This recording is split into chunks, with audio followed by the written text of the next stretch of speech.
أشهد أن لا إله إلا الله وحده لا شريك له وأشهد أن محمدا عبده ورسوله أما بعد فأعوذ بالله من الشيطان الرجيم بسم الله الرحمن الرحيم الحمد لله رب العالمين الرحمن الرحيم مالك يوم الدين إياك نعبد وإياك نستعين اهدنا الصراط المستقيم صراط الذين أنعمت عليهم غير المغضوب عليهم ولا الضالين. Viele Menschen stellen Fragen bezüglich des Bittgebets. Insbesondere werden heutzutage Fragen bezüglich Gott und des Bittgebets gestellt.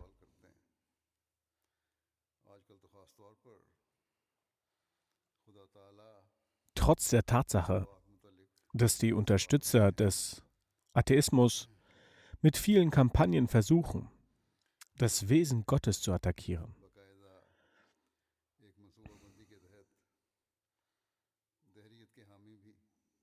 Durch verschiedene Wege wird versucht, den Menschen von Gott und der Religion zu entfernen. Satan versucht, den Menschen von der Religion und Gott zu entfernen, indem er sich des falschen Mitgefühls bedient.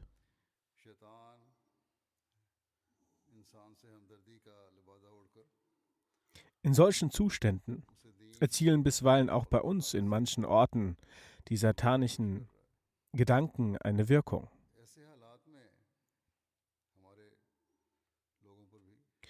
Oder dass durch die Worte der Welt zugewandten Menschen und jener, die gegen die Religion sind, in ihnen über die Religion, Gott und über das Gottesdienst Beunruhigung entsteht.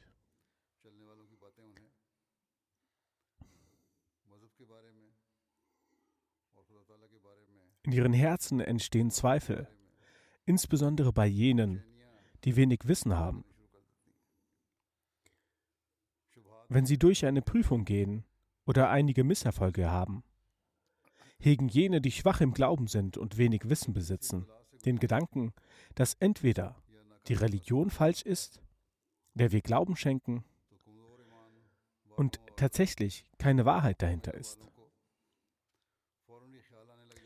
Oder das Wesen Gottes erlaubt es nicht, dass Gott Barmherzigkeit zeigt, die Gebete erhört und dadurch den Menschen aus der Schwierigkeit herausbringt.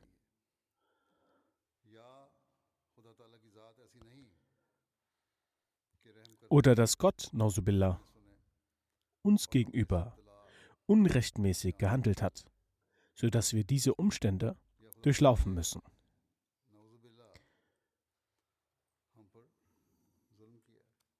Trotz der Gebete, die gesprochen werden, bleiben die Sorgen.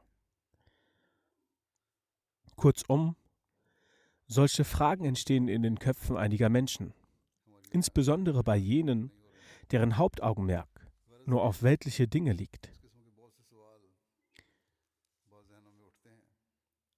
Einige schreiben mir auch oder sie stellen Fragen, nachdem sie ihre Zustände schildern. Es erscheint, dass in ihren Herzen nicht dieser Glauben an das Wesen Gottes besteht, der vorhanden sein sollte. Es entstehen sehr schnell negative Gedanken in ihnen, wenn in ihren Umständen, in denen sie leben, kleine Schwierigkeiten oder Prüfungen aufkommen. Ebenfalls entstehen Zweifel in ihnen. Vielmehr sollten sie jedoch ihre eigenen Zustände betrachten. Sie sollten darüber reflektieren, inwieweit sie selbst versuchen, das Recht Allahs zu erfüllen. Inwieweit versucht man das? Inwieweit versucht man den Gottesdienst auf die richtige Art zu vollziehen? Inwieweit wurden die Stufen des Gebetes bzw. die Ränge erhöht? Was ist der Zustand unseres Glaubens an Gott? Heute werde ich die Thematik des Duas im Lichte der Aussagen des verheißenen Messias, Friede sei auf ihm, behandeln. In den Schriften und Aussagen des verheißenen Messias, Friede sei auf ihm, finden wir viele Punkte über dieses Thema. Diese sind in den Veröffentlichungen festgehalten. Ich werde einige Punkte ansprechen, durch diese das Wesen des Duas, dessen Art und Weise, unsere Verantwortung, die Notwendigkeit des Duas und die Überzeugung an Allah erkennbar ist. Vielmehr ist dies deutlich zu erkennen. Darauf hinweisend, dass man auch in guten Zeiten auf den Gottesdienst und die Bittgebete achten sollte, damit auch in schwierigen Zeiten die Gebete erhört werden, sagt der verheißene Messias, Friede sei auf ihm.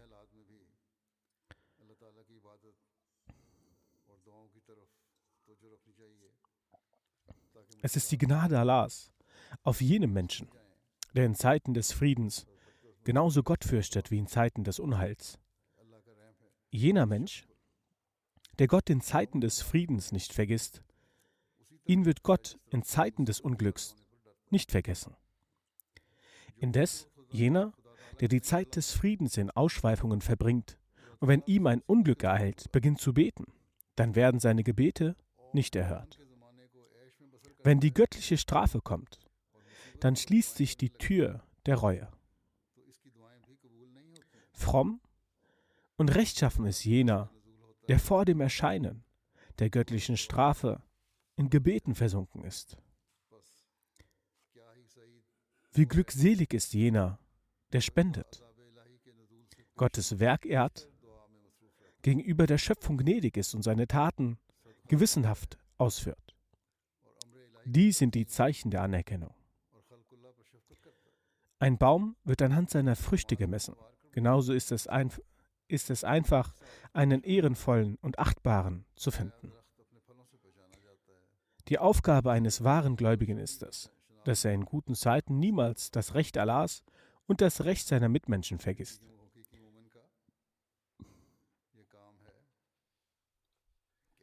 Wenn er diese Rechte einhält, wird Allah ihn aus den Schwierigkeiten selbst herausziehen. Seine Gebete werden erhört. Dies ist ein fundamentaler Punkt, dass wir in unseren Gebeten und Anbetungen niemals träge werden. Die weltlichen Beschäftigungen sollten uns nicht daran hindern, das Recht Gottes einzuhalten. Weiter schreibt der verheißene Messias, Friede sei auf ihm, darüber, in welchem Zustand der Mensch Gott um etwas flehen sollte, auf welche Verhaltensweise geachtet werden sollte und wie Allah selbst diese gelehrt hat, folgendes. Um etwas von Allah zu erflehen, sind Manieren und Anstand wichtig. Wenn kluge Menschen vom König etwas wollen, so achten sie stets auf ihre Manieren. Deshalb hat Allah in der Sura Al-Fatiha gelehrt, wie erfleht werden sollte. Es wird gelehrt.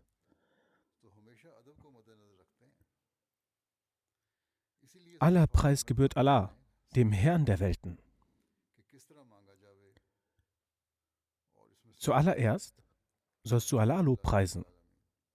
Der Gnädige, er ist jemand, der ohne Erflehen und Fragen den Menschen gibt. Und dann ist er der Barmherzige, dass er die wahre Bemühung des Menschen mit Segnungen belohnt. Wahre Bemühung. Auf dieses Wort sollte geachtet werden.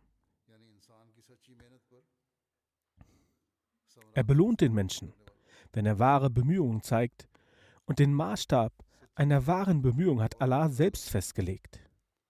Hierfür muss ein Dschihad geführt werden. dann heißt es, Meister des Gerichtstages, dass die Strafe und Belohnung bei Allah obliegt. Die Strafe und Belohnung im Diesseits, also auch im Jenseits, liegen bei Allah. Also nicht nur im Jenseits, auch die Entscheidungen in diesem Leben liegen bei Allah.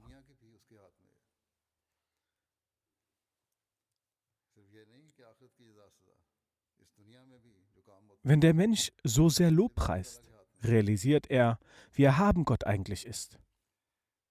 Er ist der Schöpfer, der Gnädige und der Barmherzige. Der Mensch glaubt, dass Gott im Verborgenen existiert, aber so ruft er ihn, als würde er präsent sein. Diese Dinge liegen zwar im Verborgenen, aber er ruft in so einer Art und Weise, als ob er präsent ist.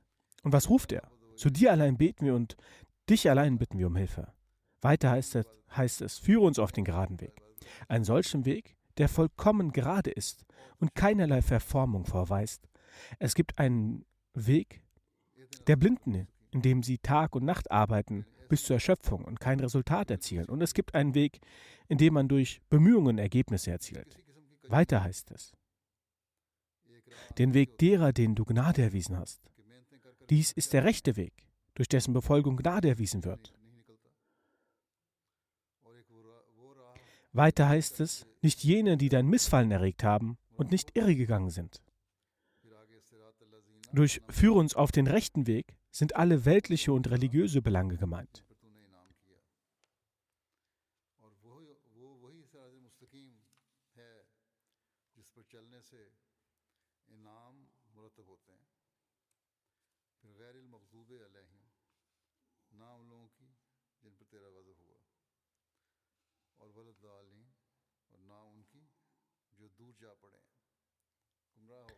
Wenn ein Arzt zum Beispiel keinen geraden Weg zur Hand hat, kann er keine Behandlung durchführen. Genauso gibt es für Anwälte und jegliche anderen Berufe und Wissenschaften einen geraden Weg. Wenn man diese zur Hand hat, werden die Vorhaben einfacher. Auch in weltlichen Belangen sollte man auf der Suche nach dem geraden Weg sein. Und dies kann nur dann passieren, wenn man eine Bindung zu Allah hat. Als der verheißene Messias, Friede sei auf ihm, dies sagte, erhob ein Zuhörer den Vorwurf, warum Propheten dieses Gebet bräuchten. Dies sei doch ein Gebet für die Allgemeinheit.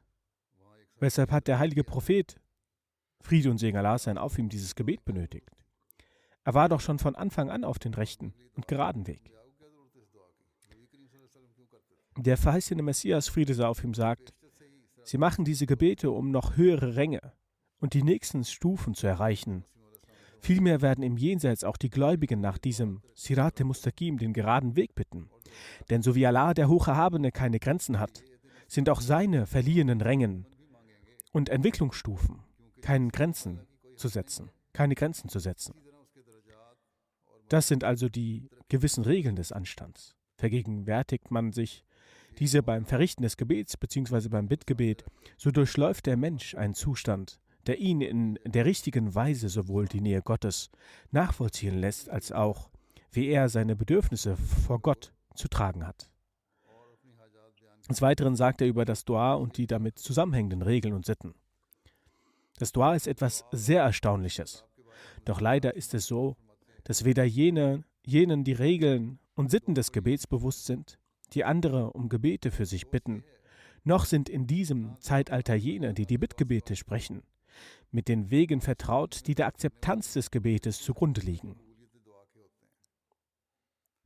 Vielmehr muss gesagt werden, dass eine völlige Fremdheit in Bezug auf die Realität des Gebets entstanden ist. Einige gibt es, die von vornherein das Dua ablehnen und leugnen. Und jene, die das Dua zwar nicht leugnen, aber trotzdem einen Zustand vorweisen, in dem sie aufgrund dessen, dass ihre Gebete infolge ihrer Unkenntnis der Sitten und Regeln des Gebets nicht akzeptiert werden, als da ihr Gebet gar kein richtiges Gebet im wahren Sinne ist. होती इसलिए कबूल नहीं होती, इसलिए वो मुनकरीन दुआ से भी गिरी हुई हालत में हैं ऐसे लोग। noch tiefer gefallen als die Leugner दूसरों को des दर्जे से Gebets. करीब पहुंचा दिया है। दुआ के लिए सबसे Sind solche Leute noch tiefer gefallen als die Leugner des Gebets? Ihr praktisches Vorbild und Zustand sehend haben die anderen sich zum Atheismus hingeben lassen. Für das Dua ist zuallererst der Punkt notwendig, dass der Betende nie erschöpft ist und die Hoffnung niemals verliert. Und er darf kein negatives Gedankengut gegenüber Gott schöpfen, dass nun nichts mehr passieren wird. Manchmal wurde beobachtet, dass zu einem Grad gebetet wurde, wo die Knospe des Zwecks kurz davor stand aufzublühen, jedoch die Betenden dann müde wurden, dessen Resultat schließlich Erfolglosigkeit und Scheitern bedeutete. Und dieses Scheitern hat einen solchen schlechten Effekt gehabt, dass man anfing, die Wirkung des Gebets in Abrede zu stellen. Langsam kommt es dann irgendwann sogar so weit, dass sie auch die Existenz Gottes ablehnen. Sie sagen dann von sich aus, wenn es Gott gäbe und er die Gebete erhörte, warum sind dann die Gebete nicht erfüllt worden, die seit so langer Zeit getätigt wurden? Aber wenn ein solcher Mensch, der so denkt und auf die Weise strauchelt, einmal einen Gedanken an seine fehlende Beständigkeit und seinen Wankelmut verlieren würde, so würde ihm bewusst werden, dass all diese Misserfolge das Ergebnis seiner eigenen Voreiligkeit und Übereile sind.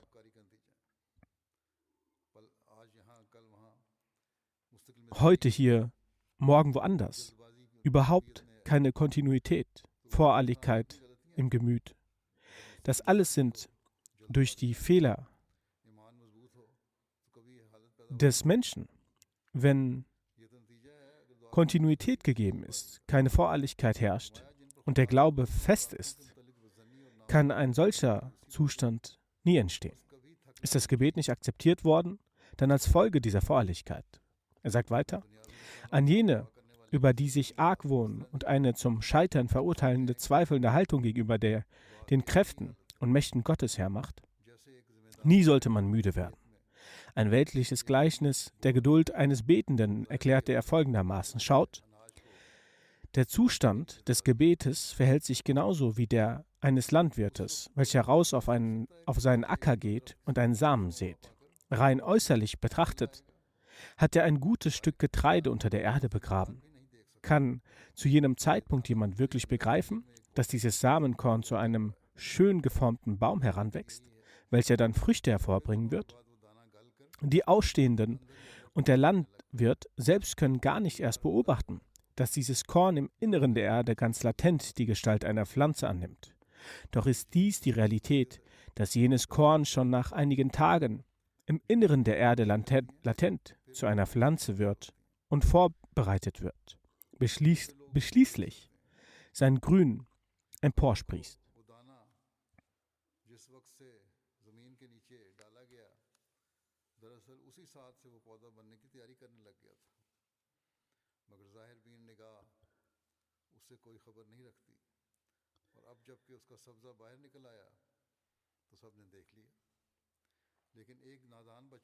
Ebenfalls können dies die anderen Leute sehen.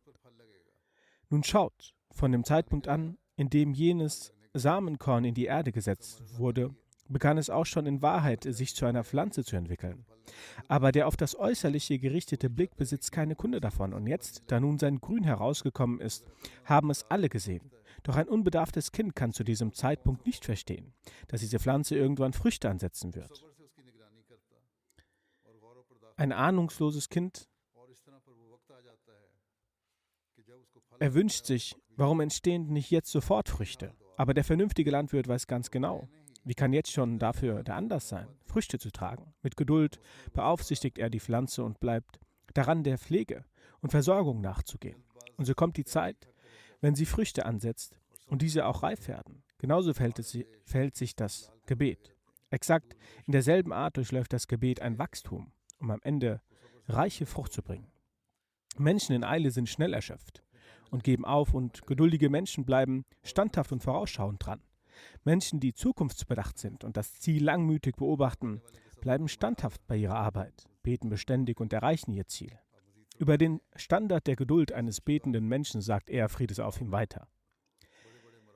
Es ist Tatsache, dass es im Bittgebet Dua viele Stufen und Ränge gibt und aufgrund von Unwissen bleiben diesem den betenden Menschen verwehrt. Sie sind besessen von einer Unbändigkeit und sie zeigen keine Geduld, obwohl die Werke Gottes schrittweise ablaufen. Schaut, Folgendes kann sich niemals eignen, dass eine Person am heutigen Tag heiratet und am nächsten Tag bei ihm zu Hause ein Kind geboren wird. Obwohl Gott mächtig ist und machen kann, was er vermag, sind jedoch die Gesetze und Regeln, die er aufgestellt hat, wichtig. Am Anfang merkt man wie beim Wachstum von Pflanzen nichts. So wie die Pflanzen heranwachsen, das nimmt man nicht aktiv wahr. Das Gleiche gilt für Menschen und Tiere. Wenn wir uns das Beispiel des Menschen anschauen, dann kann man in den ersten 4 Monaten noch nichts Gewisses sagen. Dann spürt man etwas Aktivität. Nach Ablauf der kompletten Zeit, nach Ertragen von großen Schmerzen, wird das Kind geboren. Auch die Ärzte können erst nach 12 Wochen etwas sagen. Die Ärzte können über die Geburt eines Kindes trotz moderner Technologien erst nach Ablauf von 12 Wochen etwas Genaueres berichten. Das war in der Zeit, von der er berichtet. Damals war der technologische Fortschritt noch nicht so ausgeprägt. Nichtsdestotrotz hat er über ein Naturgesetz gesprochen. Die Geburt eines Kindes bedeutet auch die gleichzeitige Wiedergeburt der Mutter. Bei der Geburt des Kindes ist es nicht so, dass es ohne weiteres mühelos geboren wird. Auch die Mutter wird geboren.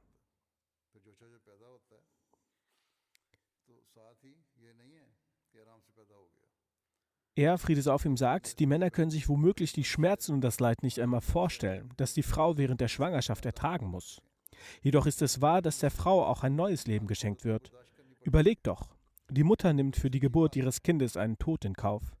Dann erst kann sie seine Freuden sehen. Ebenso ist es für einen Menschen, der betet, wichtig, dass er Übereifer und Eile ruhen lässt und alle Schwierigkeiten aushält. Er sollte nicht ungeduldig sein und Schmerzen aushalten. Er sollte durchgehend Gebete sprechen und niemals den Zweifel hegen, dass sein Gebet bzw. Dua nicht erhört wird. Letztendlich kommt die Zeit für die Erlangung der Ergebnisse des Gebetes tritt ein, vergleichbar, als würde der ersehnte Wunsch, ein Kind zu bekommen, erfüllt werden. Für das Gebet bzw. Dua ist es wichtig, dass man es erst auf einen solchen Rang und eine Stufe bringt, wo angekommen es sich als gewinnbringend erweist. Es ist als allererstes wichtig, das Dua auf so eine Stufe zu bringen. Er, Friede sei auf ihm, sagte, Menschen, die Feuer erzeugen wollen, legen etwas Stoff unter einem Glas. Die Sonnenstrahlen fallen auf das Glas und erzeugen eine erhöhte Wärmeenergie. Die Wärmeenergie wird auf ein solches Maß maximiert, dass der Stoff qualmt und sofort Feuer fängt. Genauso ist es wichtig, dass das Dua auf so eine Stufe gebracht wird, worin eine solche Kraft erzeugt wird, so die Erfolglosigkeit verbrannt wird und das Ziel erlangt wird. Somit kann jede Person, die betet, durch Selbstanalyse erkennen, ob sie diesen Rang erlangt hat oder nicht. Er führt als Beispiel eine Strophe auf Persisch an.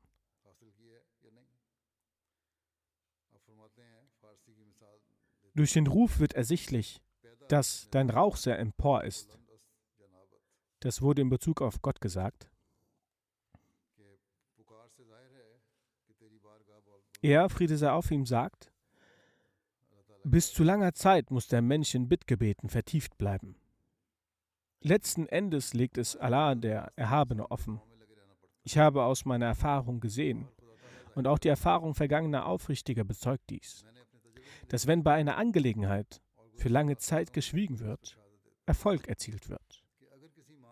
Es besteht Hoffnung, dass man vermehrt die Fähigkeit bekommt zu beten und Allah, der Erhabene, Erfolg gewährt. Doch die Angelegenheit, die schnell beantwortet wird, insofern die Antwort als Nein erfolgt, dann wird die Angelegenheit nicht vollbracht. Er, Friede und Segen Allah sein auf ihm, sagt: Wenn wir gewöhnlicherweise auf die Welt schauen und ein Bittender zur Tür von jemandem geht, um zu bitten, und er mit äußerster Unrast und Demut darum bittet und für eine Weile trotz Versuch, ihn zu beseitigen, nicht abweicht und in seiner Bitte vertieft bleibt, so wird sich der Bewohner letzten Endes schon schämen. Wie geizig er auch sein mag, wird er den Bittenden etwas geben. Soll dann der Sprecher des Bittgebetes nicht einmal die Beständigkeit eines gewöhnlichen Bittenden aufweisen? Wenn Gott, der großzügig und schamvoll ist, sieht, dass sein Diener seit längerer Zeit vor seinem Tor niederkniet, so lässt er ihn nie schlecht ausgehen. So wie wenn eine schwangere Frau nach 4 bis 5 Monaten sagt, warum ihr Kind noch nicht geboren werde, und aus diesem Wunsch eine beeinflussende Medizin nimmt. Was für ein Kind wird dann geboren werden? Das Kind wird nie verloren gehen. Oder sie wird selbst in einem Zustand der Verzweiflung verfallen. Genauso trägt derjenige Schaden, der vor der bestimmten Zeit Eile zeigt. Er trägt nicht nur Schaden davon, sondern auch sein Glaube wird erschüttert. Einige werden unter solchen Umständen zu Atheisten. Er, Friede sei auf ihm, sagt: In unserem Dorf war ein Tischler. Seine Frau erkrankte und verstarb letzten Endes. Er sagte, wenn es Gott gäbe, so wären die vielen Gebete, die ich gesprochen hatte, in Erfüllung gegangen. Und meine Frau wäre nicht gestorben. So wurde er zum Atheisten. Er, Friede sei auf ihm, sagt: Wenn der Glückselige mit Aufrichtigkeit und Treue handelt, steigt sein Glauben und alles wird erledigt. Was sind die Reichtümer der Erde vor Allah, dem Erhabenen? Er kann sofort alles bewirken. Habt ihr denn nicht gesehen, wie er das Volk, welches keiner kannte, zu Königen machte? Was waren die arabischen Beduinen? Was waren das für Leute? Sie haben über die Welt regiert und große Mächte sich zu Untertanen gemacht und Sklaven zu Königen gemacht. Wenn der Mensch Gottesfurcht aufweist und Gottes wird, so hat er ein hochwertiges Leben in der Welt. Doch die Bedingung ist, dass er sich als wahrhaftiger und mutiger Mann erweist. Sein Herz soll nicht erschüttern und darin soll kein Hauch von Profilierung oder Götzendienst herrschen. Was war es, dass Abraham, Friede sei auf ihm, zum Vater der Gemeinschaft und zum Vater der Ergebenen machte? Und Gott verlieh ihm solch außerordentliche Segnungen, die nicht gezählt werden können. Es waren eben die Aufrichtigkeit und Treue. Schaut, Abraham, Friede sei auf ihm, hat ein Gebet gesprochen, dass aus seiner Nachkommenschaft in Arabien ein Prophet kommt. Ist das in demselben Moment in Erfüllung gegangen? Nach Abraham, Friede sei auf ihm, kam eine sehr lange Zeit nicht einmal der Gedanke, welche Auswirkungen dieses Gebet hat. Aber in der Form der Entsendung des heiligen Propheten Mohammed, Friede und Segen Allah sein auf ihm, hat sich das Gebet erfüllt. Und mit welch einer Erhabenheit ist es in Erfüllung gegangen. Folglich, wie vorhin schon gesagt wurde, sollte der Mensch nicht nur in Not beten, sondern wenn Allah Komfort und Frieden gibt, sollte der Mensch beten.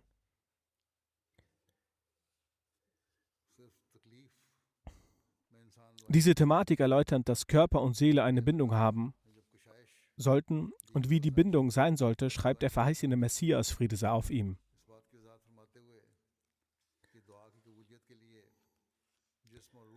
Oberflächliches Gebet und Fasten, wenn damit nicht Aufrichtigkeit und Wahrhaftigkeit vorhanden ist, beinhaltet keinen Vorzug in sich. Wenn die Seele nicht schmilzt, dann bringt es nichts. Yogi und Asketen nehmen viele Bürden auf sich. Oft wird gesehen, dass manche von ihnen ihre Hände vertrocknen lassen, Hände erheben und für mehrere Tage emporhalten. Und die Hand vertrocknet, ausstirbt. Sie nehmen viele Anstrengungen auf sich und begeben sich in viele Schwierigkeiten und Prüfungen, aber diese Schwierigkeiten geben ihnen kein Licht. Noch bekommen sie Gelassenheit und Zufriedenheit, sondern ihre innere Verfassung ist beschädigt. Sie durchlaufen körperliche Übungen dessen innere Bindung ist wenig und keine Auswirkung hat es auf ihre Spiritualität. Tricks können sie zeigen, offenkundige Bürden können sie auch auf sich nehmen. Groß hungern können sie auch, Schmerzen nehmen sie auch auf sich, aber das Vorbild von Spiritualität können sie nicht vorzeigen. Deswegen sagt Allah im Heiligen Koran,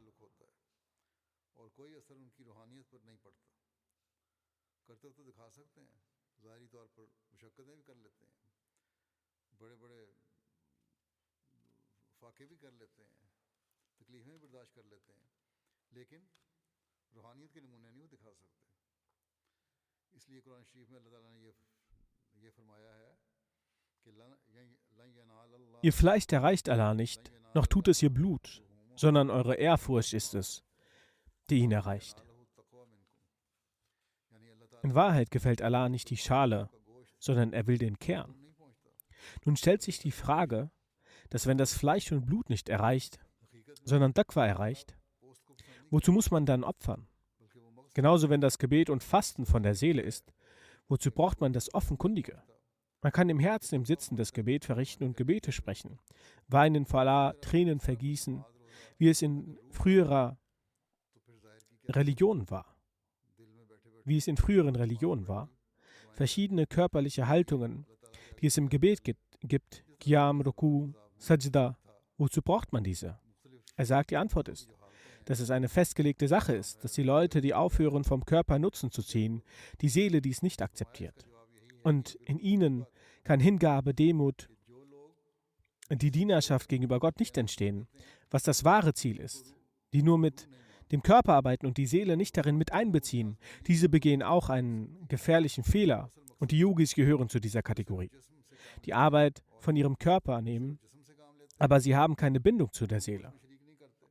Allah hat eine Bindung zwischen Seele und Körper gelegt. Die Auswirkungen des Körpers hat auf die Seele zum Beispiel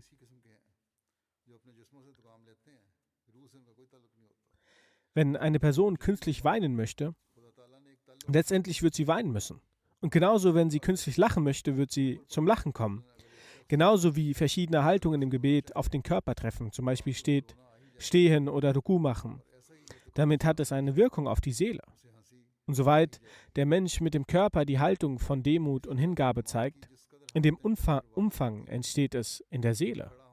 In dem Maße, in dem man Demut und Hingabe hat, diese entstehen auch in der Seele. Gott akzeptiert nicht nur die bloße Niederwerfung. Wenn man die bloße Sajda macht und darin keine Demut, Bescheidenheit und Hingabe vorhanden ist, die Seele es nicht unterstützt, so akzeptiert Allah dieses Sajda nicht. Diese Sajda hat eine Bindung zur Seele. Deswegen ist im Namaz die letzte Stufe die des Sajdas. Wenn der Mensch zur höchsten Stufe der Hingabe und Demut gelangt, so will er in dem Moment das Sajda vollziehen. Es ist eine natürliche Sache. Er will den vollkommenen Zustand der Demut zeigen. Er wirft sich nieder und geht in den Zustand des Sajdas. Friede sei auf ihm schreibt, selbst in Tieren beobachtet man diesen Zustand. Auch Hunde, wenn sie ihren Herrn lieben, kommen sie und legen ihren Kopf auf seine Füße hin und bringen die Bindung ihrer Liebe in der Form der Niederwerfung zum Ausdruck. Daraus kann man klar entnehmen, dass der Körper eine besondere Bindung zur Seele hat. Genauso zeigen sich die Zustände der Seele auf den Körper. Wenn die Seele in Trauer ist, dann zeigen sich die Merkmale auch auf den Körper und Tränen werden vergossen. Man ist traurig und dies ist auch zu erkennen.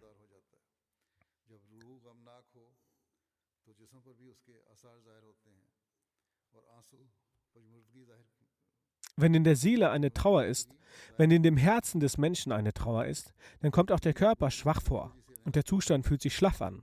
Auch anderen wird klar, wie sich denn der Zustand dieses Menschen entwickelt.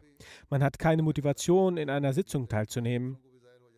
Wenn man sich hinsetzt, dann fragen die Menschen, was denn mit einem geschehen ist. Er, Friede sei auf ihm, sagt, wenn es keine zusammenhängende Bindung zwischen Geist und Seele gibt, wieso geschieht es dann so? Den Kreislauf aufrechtzuerhalten ist auch eine Aufgabe des Herzens. Aber es ist auch kein Zweifel darin, dass für die Bewässerung des Herzens das Herz ein Motor ist. Das Blut läuft durch das Herz. Aber das Herz funktioniert als ein Motor.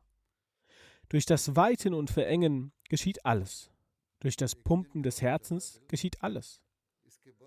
So verlaufen die spirituellen und physischen Abläufe parallel zueinander. Mal weitet sich das Herz, dann zieht es sich zusammen, dann weitet es sich. Und es treibt das körperliche System voran. Dadurch entsteht der Kreislauf des Blutes. So sagt er, Friede sei auf ihm, dass die spirituellen und physischen Systeme genauso funktionieren. Wenn in der Seele Demut entsteht, dann entsteht diese auch im Körper. Also wenn dann wirklich in der Seele Gehorsam und Demut entstehen, dann zeigen sich von selbst im Körper die Wirkungen davon. So wird im Körper eine eigene Wirkung erzielt. Es zeigt sich dann auch, dass der Geist davon beeinflusst wird. Daher ist es wichtig, dass wenn ihr vor Allah im Gebet steht, so sollte es sein, dass ihr mit eurem Wesen Demut und Willensstärke anstrebt, auch wenn es in dem Moment eine Form von Heuchelei ist. Das ist Heuchelei, dass das Herz es nicht möchte, aber trotzdem wollt ihr Demut zeigen. Aber ihr müsst es machen, denn langsam, aber sicher wird die Wirkung davon ewig und man gewöhnt sich daran. Dann beginnen der Geist und die Seele an, miteinander zu arbeiten. Er, Friede sei auf ihm, sagt, in der Tat beginnt dann die Furcht und Demut im Herzen zu entstehen. Wenn dann dieser Zustand zu entstehen beginnt, beginnt der Mensch auch Genuss im Gebet zu empfinden. Der Mensch geht nicht nur für seine eigene Absicht zu Allah, sondern er konzentriert sich dann auf die Bindung und Liebe zu Allah im Gebet. Dann erklärt er, Friede sei auf ihm, es weiter. Einige Menschen sagen, wir empfinden keinen Genuss im Gebet, aber sie wissen nicht, dass der Genuss nicht in der eigenen Macht liegt. Auch das Maß des Genusses ist ein anderer. Er ist es,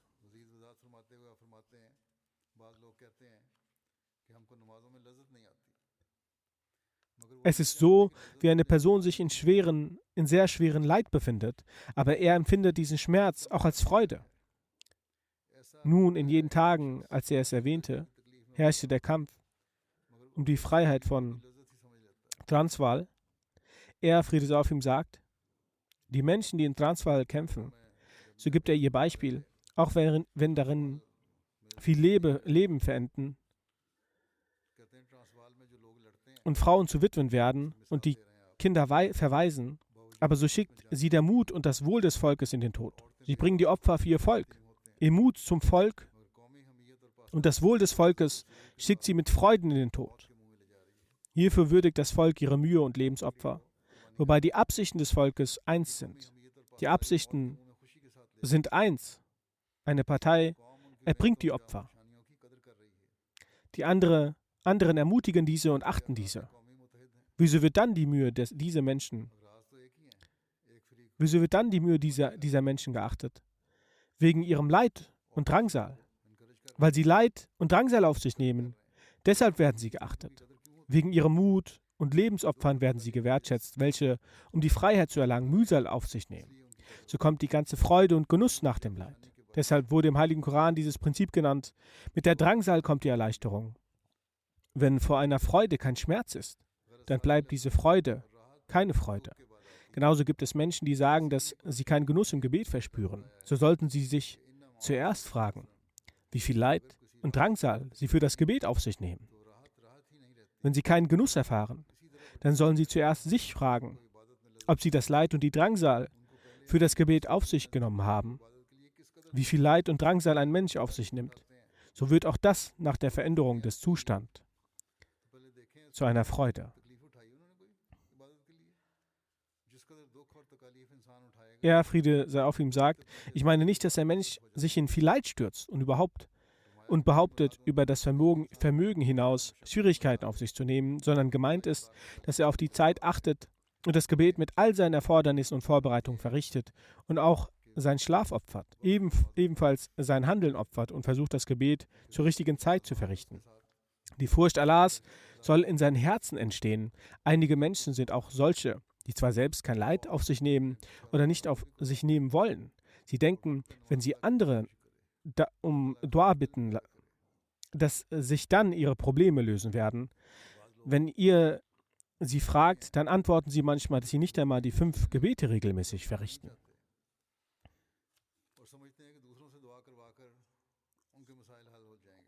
Einmal hat ein Sohn den verheißenen Messias, Friede sei auf ihm, für ein Dua um seinen Vater gebeten.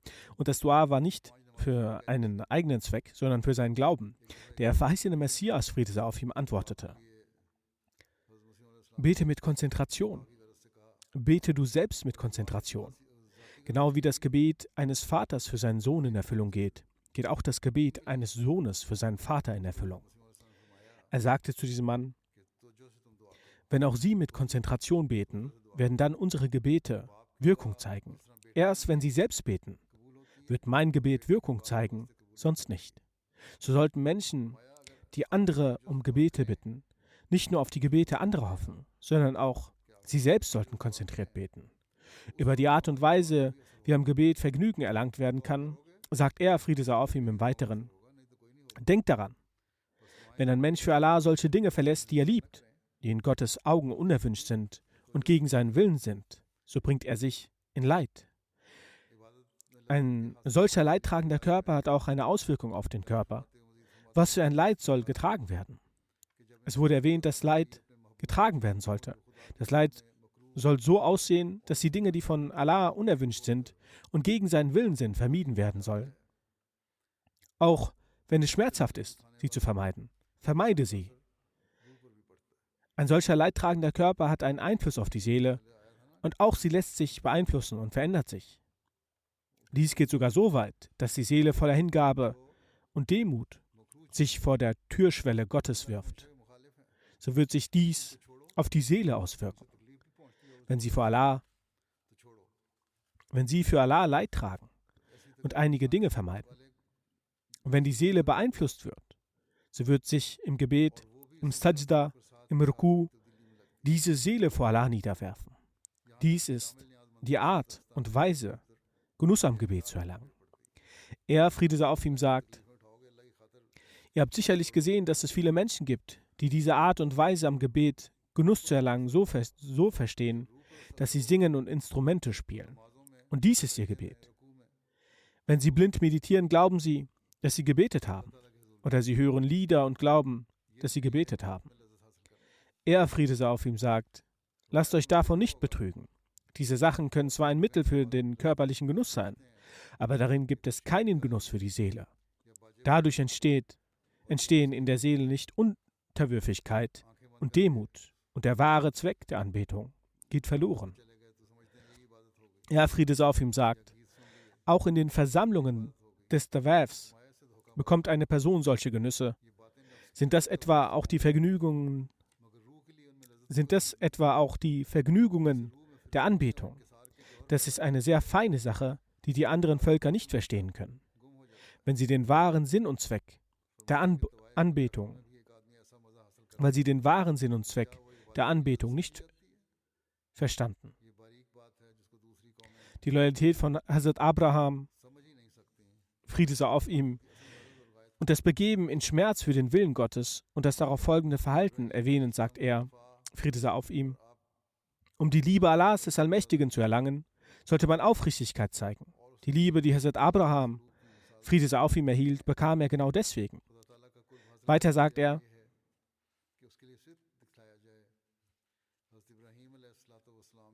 Abraham ist der Abraham, der Loyalität zeigte. Um Loyalität, Aufrichtigkeit und reine Absicht zu Allah, dem Allmächtigen, zu haben, erfordert einen Tod. Solange jemand nicht bereit ist, die Welt und all seine Vergnügen und Begierden aufzugeben und jegliche Erniedrigung, Härte und Beschränktheit um Gottes Willen zu tolerieren, kann diese Eigenschaft nicht erreicht werden.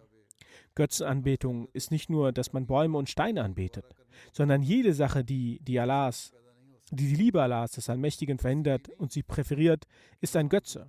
Solche Götzen enthält der Mensch, aber bemerkt es nicht, dass er Götzenanbetung begeht. Solange man also nicht voll und ganz Allah, dem Allmächtigen, gehört und nicht bereit ist, jegliche Schwierigkeiten auf seinen Weg zu ertragen, ist es schwierig, dass Aufrichtigkeit und Wahrhaftigkeit entsteht. Den Titel, den Abraham, Friede sei auf ihm, bekam er ihn einfach so? Nein, der Ruf kam dann, als er bereit war, seinen Sohn zu opfern.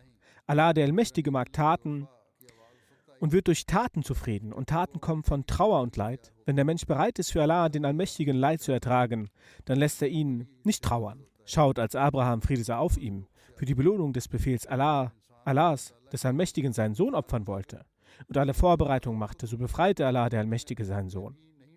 Er wurde in das Feuer geworfen, aber das Feuer konnte ihm nichts tun.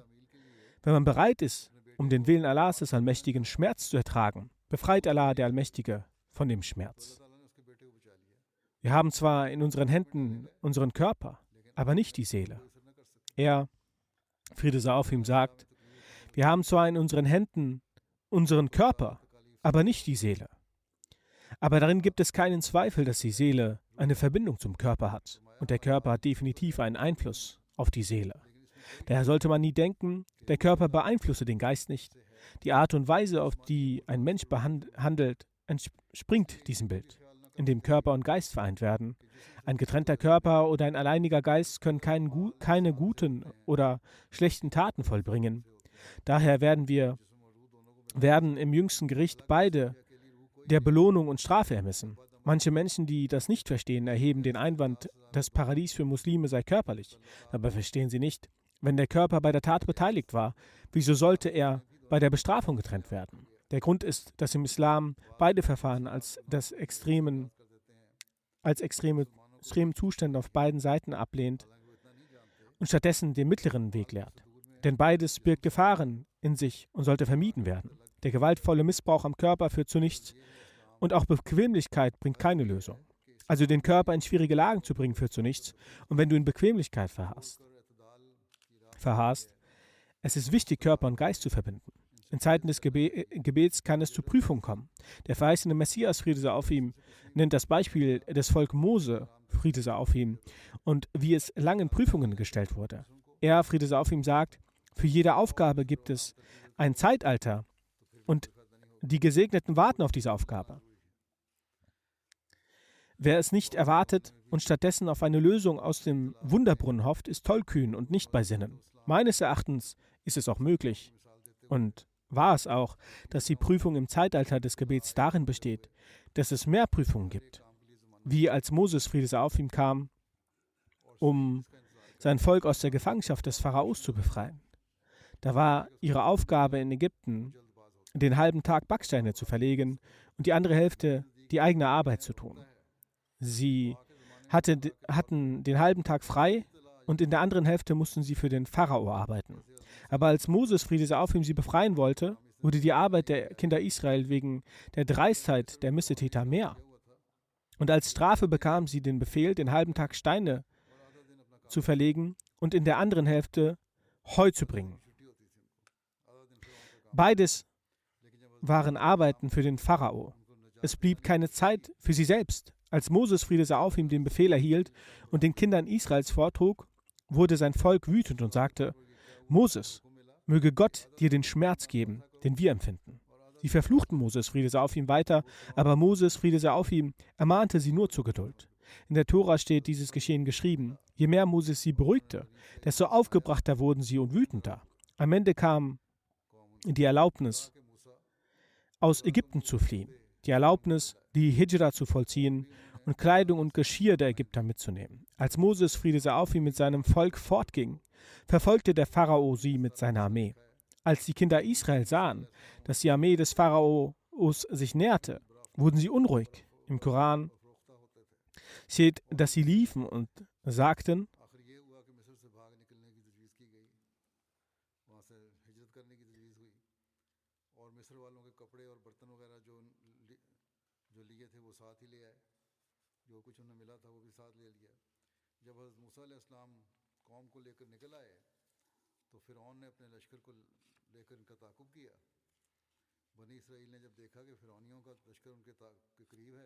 das heißt, um Moses, wir werden sicherlich eingeholt. Aber Moses, Friede sei auf ihm, der das Ende mit dem prophetischen Blick sah, antwortete,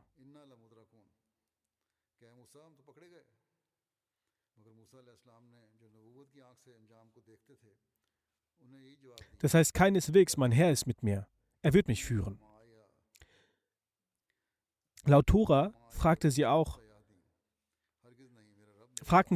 waren in Ägypten keine Gräber für uns bestimmt? Und sie kamen in Unruhe, weil hinter ihnen die Armee des Pharaos war und vor ihnen der Fluss Nil. Sie sagten, wenn wir in Ägypten gewesen wären, wären wir dort auch gestorben. Wir wären dort begraben worden. Jetzt sind wir in Schwierigkeiten. Vor uns ist ein Fluss und hinter uns ist eine Armee, die uns alle umbringen wird. Sie waren sehr besorgt. Er, Friede sei auf ihm, sagt, sie sahen, dass sie, wenn sie nach hinten gehen, sich retten können. Doch wenn sie nach vorne gehen würden. Noch wenn sie nach vorne gehen würden. Aber Gott ist der Allmächtige. Sie fanden einen Weg zwischen dem Fluss Nil und alle Bani Israel konnten diesen mit Leichtigkeit überqueren. Aber die Armee des Pharaos ertrank. Das war ein phänomenales Ereignis und Wunder, bei dem Allah zu einem solchen Zeitpunkt einen Weg für sich schuf. Und genau das geschieht mit einem Gläubigen, dass er aus Schwierigkeiten, aus jeder Erschwernis befreit wird. Es ist so, dass zwischen dem Zeitpunkt des Bittgebetes und der Erfüllung dessen Schwierigkeiten noch Schwierigkeiten kommen. Es kommen auch solche Hindernisse, die einem das Rückgrat brechen. Aber der Standhafte und Rechtschaffene sucht auch in schwierigen Zeiten den Duft der Segnungen seines Meisters und schaut diese bedenklich an. Denn hiernach folgt Licht. Ein Nebeneffekt dieser kommenden Schwierigkeiten ist auch, dass der Elan zu beten steigt. Denn umso mehr Unruhe und Anspannung steigt, desto sanfter wird die Seele. Und dies sind ein Teil der Gründe für die Erfüllung von Gebeten. Die Entstehung von Unruhen und Anspannungen und das Aufmerksamwerden auf Gebeten sind Anzeichen dafür, dass Allah das Gebet annehmen wird. Man sollte nicht panisch werden. Man sollte nicht mit Ungeduld und Unruhe abwenden. Man sollte nie denken, mein Gebet wurde nicht angenommen oder wird nie angenommen. Solch eine Illusion führt zur Verleugnung der Eigenschaft Allahs, dass er derjenige ist, der das Gebet erhört. Wenn so eine Situation entsteht, dann werden Zweifel gesät. Heutzutage ist der Fokus der Feinde von Religion und Allah, wie ich bereits gesagt habe, darauf, dass in die Herzen gesetzt wird. Was hat Allah dir gegeben? Was ist der Nutzen von Religion? Religion macht faul. Religion lässt sich schweres Zeug denken.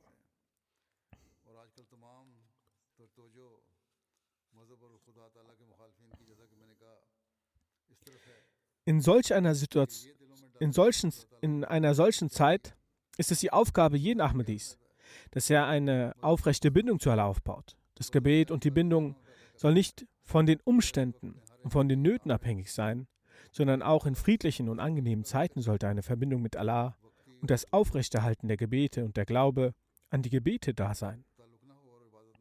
Dies sind die Verantwortungen eines Ahmadis. Und dies ist die Erfüllung des Bayats. Der verheißene Messias, Friede sei auf ihm, sagte, für unsere Gemeinde ist es erforderlich, dass ihr Glaube wächst, dass der wahrhaftige Glaube und Verständnis über Allah erlangt wird, in Bezug auf gute Taten herrscht, keine Faulheit oder Halbherzigkeit. Denn wenn Faulheit herrscht, dann wird selbst das Wudu, also die Waschung zum Gebet, als eine Bürde angesehen werden. Geschweige denn, dass man zu Tahajjud aufsteht. Er, Friede und Segen Allah sein auf ihm, sagt, wenn der Grundstein für gute Taten nicht entsteht und der Elan für die Bestrebung von guten Taten, wenn in dir kein Elan für das Voranschreiten in guten Taten ist, dann ist eine Bindung aufzubauen nicht von Nutzen. Wir sollten mit Unruhe versuchen, unsere Verbindung mit Allah zu vertiefen, und wenn dies dann eine wahrhaftige Bindung ist, dann werden wir auch die Wunder der Erhöhung von Gebeten sehen. Möge Allah uns dies ermöglichen. Beten Sie in den Tagen besonders für die Ahmadis in Pakistan. Dort wird mehr und mehr versucht, Schwierigkeiten für Ahmadis zu schaffen. Beten Sie auch für die Ahmadis in Algerien. Sie sind ebenfalls in Schwierigkeiten, sowie auch an anderen Orten, wo Ahmadis es schwierig haben. Möge Allah jeden Ahmadi an jedem Ort schützen und vor allen Schwierigkeiten schützen, vor jeder Sorge schützen und den Feind verschwinden lassen.